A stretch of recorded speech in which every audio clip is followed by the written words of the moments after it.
Shastri road ઉપર street લાઇટો બંધ હોવાથી 3 દિવસથી પ્રજા પરેશાન।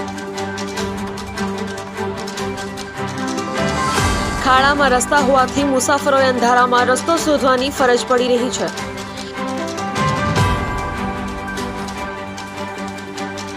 ગાડીની લાઇટોથી અને ખાડાને કારણે કોઈ મોટો અકસ્માત થવાની ભીતિ સેવાઈ રહી છે। અંધારું દૂર કરવા માટે નગરપાલિકા ધૃતરાષ્ટ્રની ભૂમિકા બદલી કૃષ્ણની ભૂમિકા ભજવે એવી લોકમાંગ।